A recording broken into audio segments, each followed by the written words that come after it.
everyone, on the Easy English for Everyone channel. Today, we will break the myth that learning is only hard work. Imagine you can improve your English just by resting. Yes, you heard right. Welcome to the world of learning while you sleep. Get comfortable, and let's figure out how to turn your night rest into a powerful tool for learning the language. Why this is important. Our brain is active even during sleep, processing information we got during the day.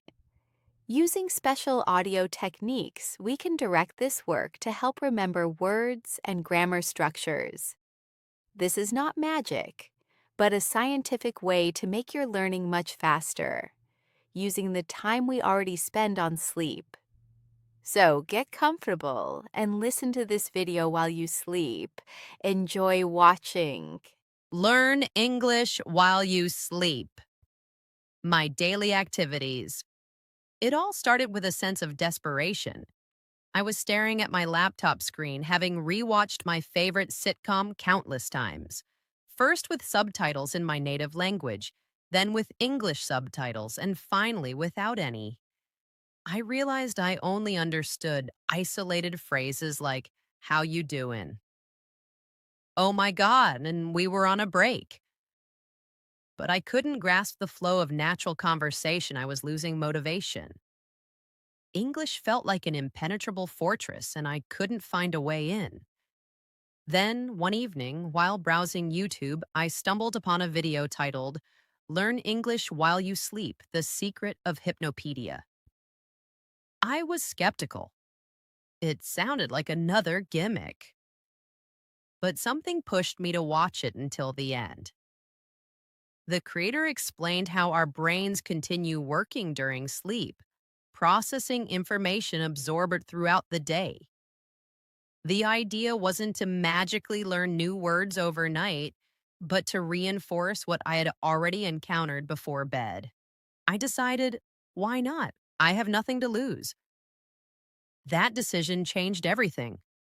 I soon realized that learning while sleeping wasn't passive magic, but an active process that began long before I went to bed. Here's how my preparation unfolded, step by step. Evening ritual, 7 p.m. to 10 p.m. 1. Active learning, 30 to 45 minutes. I dedicated time to genuine study. This wasn't just passive video watching. I would take a short text, an audio dialogue, or a list of words, 15 to 20 words phrases, on a specific theme like daily routines, office work, or travel. I read carefully, listened to pronunciations, wrote the words in a notebook, and constructed simple sentences with them. The key was conscious engagement. My brain needed to recognize, yes, this information is important, I must remember it. 2. Creating an audio file, 15 minutes. After active study, I created my own audio recording. I recorded my own voice. It felt strange at first, but I got used to it. Where I calmly and slowly read the list of words in English and their meanings. Read short dialogues or sentences. Sometimes I simply added a pre-made audio lesson with the same vocabulary.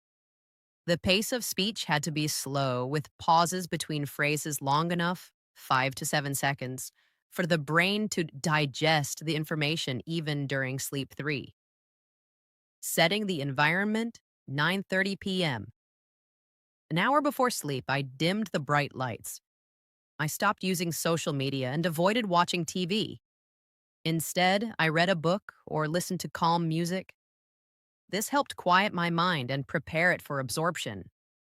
Here lies the core of the entire system. I went to bed around 10:30 to 11 p.m. 1. Playing the audio. I placed my phone on the nightstand, turned on the audio file I'd created, and set it to loop. Volume was crucial. It had to be at a whisper level, audible but not loud enough to disrupt sleep, like a distant, barely audible conversation in the next room. 2. Audio content variations. I experimented with different formats, words and their meanings. Apple, to go, beautiful. Example sentences. I eat an apple every day. She goes to work by bus. This is a beautiful painting. Questions and answers. Pimsleur method. What is your name? My name is, how are you? I'm fine, thank you. Relaxing affirmations. I speak English easily and confidently. My memory is excellent. I understand English perfectly. 3. What happened at night? I didn't wake up knowing everything, but over time, I noticed remarkable things.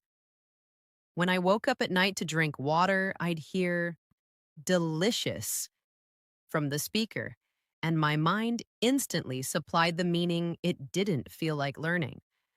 It felt like a reminder.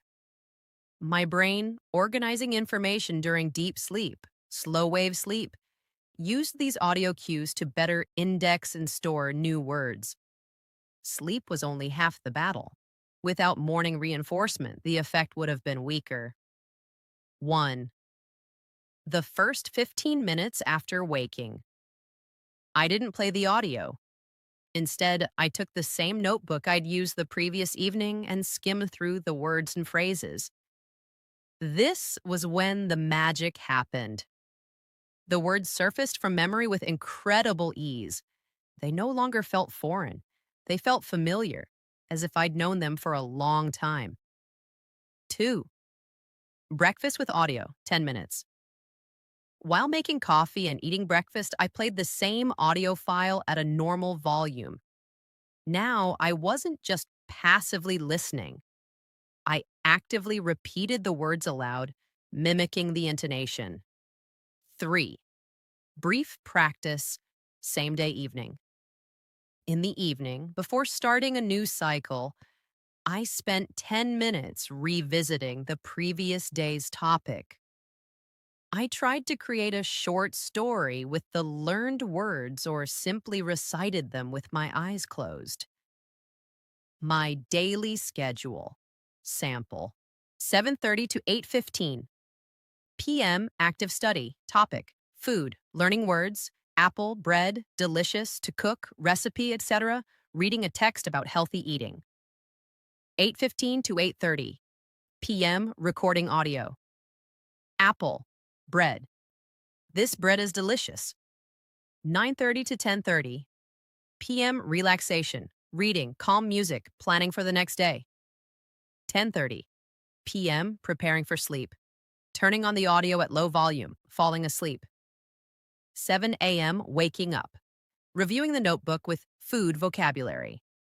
7:15 to 7:30 a.m. breakfast, listening to the audio and repeating aloud. 7:30 p.m. next day. Brief review of food words before starting a new topic. 1 year later, this system didn't turn me into a polyglot overnight, but it did something more important. It transformed learning into a seamless part of my life without excessive effort. Words were memorized faster and retained more firmly. My listening comprehension improved dramatically because my brain grew accustomed to the sound of the language even in an unconscious state. The most valuable result was confidence. When I found myself in a conversation with a native speaker, words came out naturally without painful mental searching. My brain already knew where to find them because it had practiced retrieving them thousands of times while I slept. Learn English while you sleep isn't a hack.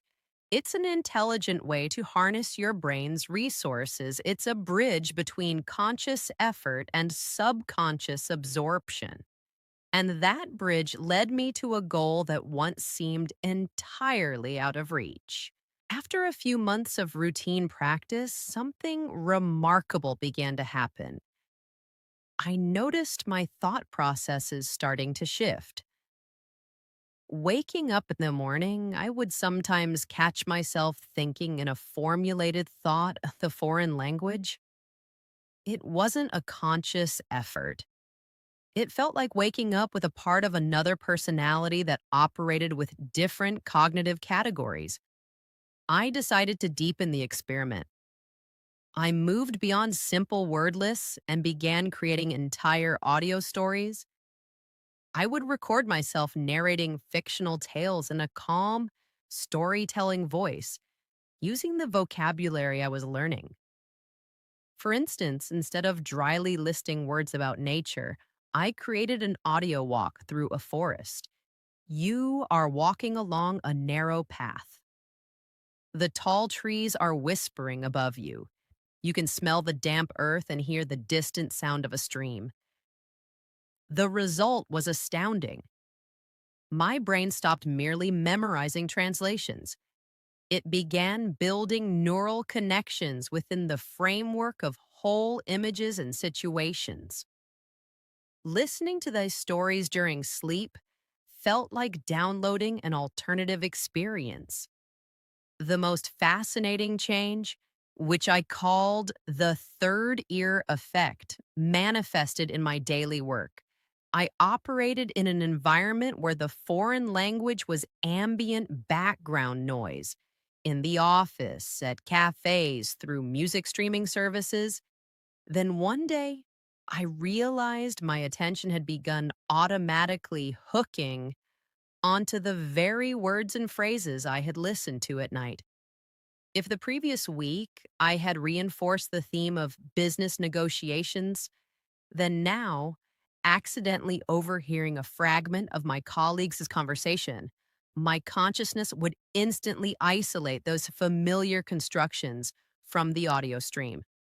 This was no longer passive listening, it was active recognition. My brain, trained by the nightly sessions, now functioned like a highly sensitive scanner, filtering the sound flow and finding familiar patterns within it. Learning in my sleep had not only improved my memory, but had also acutely tuned my auditory perception. The next frontier was grammar. I had always considered it dry and difficult, but I took the next step. I stopped memorizing rules. Instead, I started recording entire grammatical structures woven into context for my sleep sessions. For example, instead of cramming the present perfect tense, I recorded a set of sentences. By listening to this during sleep, my brain began to intuitively deduce the pattern. It wasn't memorizing a rule, it was memorizing the feeling of that tense, the situation in which it is used. After a while, I began using this construction automatically without thinking. The rule came later as an official confirmation of an already formed intuition. The language began embedding itself, not just into memory, but into the very mechanics of my thinking. My experiment ceased to be an experiment and transformed into a lifestyle. The evening creation of audio became a sort of meditation, a moment when I structured knowledge and prepared my mind for nocturnal assimilation. The morning review turned into a joyful discovery. Yes, I remember. This works. This process brought me more than just knowledge of a language, it gifted me a deep understanding of my own potential. I realized that our minds are far more powerful instruments than we habitually think. The period of sleep, which was once merely rest, had now become a productive part of my day, a time when the most crucial work of knowledge integration happens, unnoticed yet fundamental. This was no longer about learning a language. It was about allowing the language to become a part of me. And this journey, which started with a simple online query, continues to this day, nightly unveiling new horizons of the possible. Over time, my attitude towards sleep underwent a radical transformation. It ceased to be merely a period of rest and evolved into an active, anticipated process. As I drifted off, I began to feel a slight enthusiasm, similar to the feeling before starting an interesting project. I was literally uploading my mind for the night, choosing a topic that interested me, from science fiction to business negotiations. My dreams also transformed. They became brighter, more structured, and elements of the foreign language began to appear in them. These weren't intentional lessons within the dream, but rather a natural weaving of words and phrases into the dream's narrative. Sometimes I would simply be walking down a street in an unknown city reading signs or having a dialogue with someone, and the phrases would come out easily and naturally. Waking up, I clearly remembered these moments and realized that my brain was activating new neural connections in its most creative state. Routine is the enemy of progress. To avoid habituation, I began experimenting with the audio format. I discovered that changing the playback speed had an incredible effect. A calm, slow voice at a speed of 0.75x to 0.85x had a more soothing effect and penetrated deeper into the subconscious. Sometimes I used a speed of 1.1x for material I already knew well. This created an effect of quickly refreshing the information. I also started using different voices. Instead of always recording myself, I found speech synthesis applications with natural sounding voices: a male baritone, a female contralto, a voice with a British accent. Each new voice was a new challenge for my brain, forcing it to be slightly more attentive, not to sleep on the go. This mimicked the diversity of a real language environment. The most important breakthrough was the transition from passive assimilation to active generation. I began to include in my nightly sessions not only ready made phrases, but also gaps for the brain to fill. For example, my audio might sound like this: the key is on the table, the lock is in the door. To open the door, you need to take pause 5 to 7 seconds. Or he was very hungry, so he decided to pause. My brain, even in my sleep, tried to fill these gaps. Sometimes I woke up with the ready answer on my lips.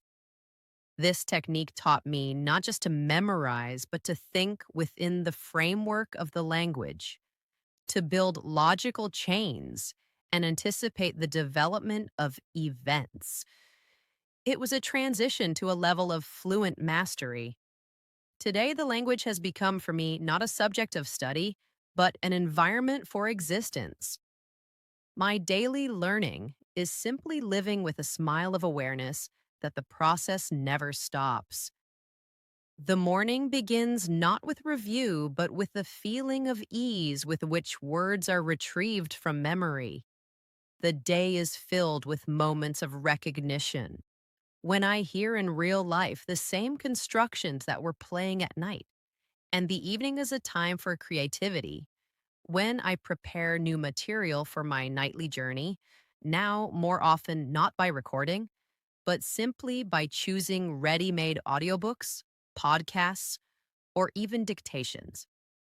I realized that I had discovered not a way to learn a language, but a way to live in its flow. It's like learning to swim. At first, you move timidly, struggling, but then one day you understand that the water itself holds you and you can simply float, enjoying the sensation of the free current. My sleep has become this ocean where the deepest and most natural assimilation occurs, and the day is the shore where I examine all the treasures washed up on the sand by the waves of my nocturnal mind. The flow I had achieved began to manifest as a new kind of intuition. It was no longer just about recognizing words or filling gaps. It was about anticipating meaning from context, tone, and even the speaker's assumed body language. In audio only formats, I developed a linguistic sixth sense. In conversations, I could often guess the end of a person's sentence or understand the gist of a complex idea from just a few keywords, much like how one can comprehend a familiar melody from a handful of notes.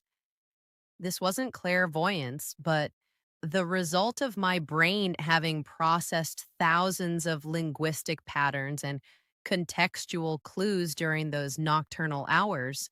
It had internalized the music of the language so completely that it could now predict its rhythm and resolve.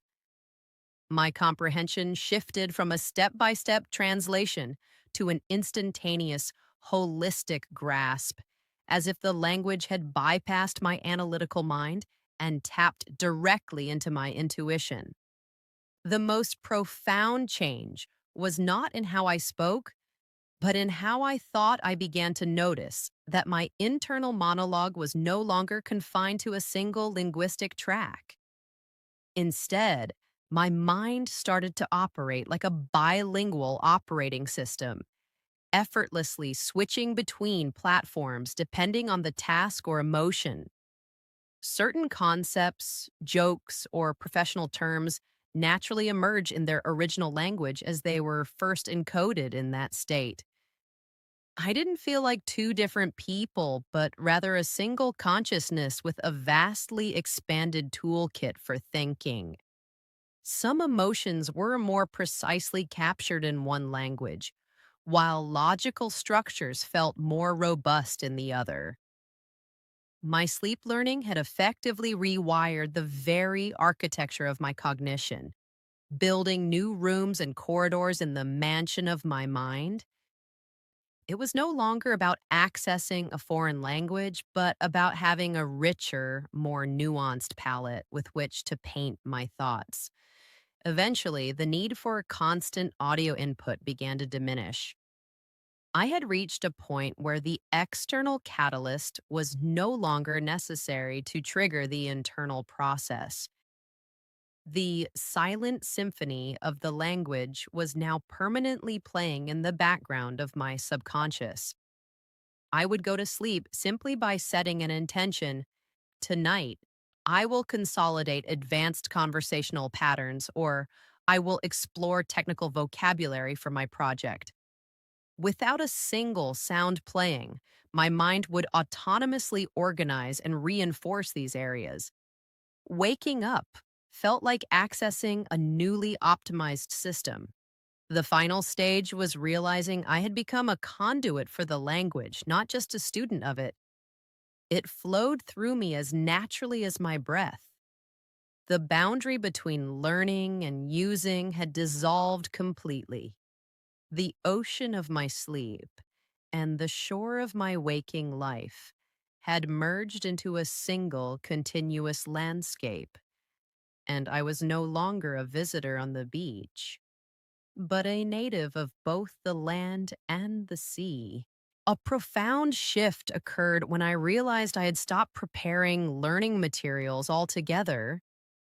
The conscious architecture of my practice, the curated audio files, the scheduled reviews, the intentional topic selection began to feel unnecessary, like training wheels on a bicycle I had already learned to ride. My evening ritual transformed from a session of preparation for learning to one of immersive consumption. I would simply listen to a complex podcast on astrophysics, watch a lecture on philosophy, or lose myself in an audiobook of literary fiction, all in the target language purely for content and pleasure. The boundary between leisure and acquisition vaporized. My sleeping mind, now a fully autonomous linguistic processor, no longer needed specially prepared baby food. It could digest a full, complex meal and extract the nutritional patterns of grammar, vocabulary, and nuance on its own.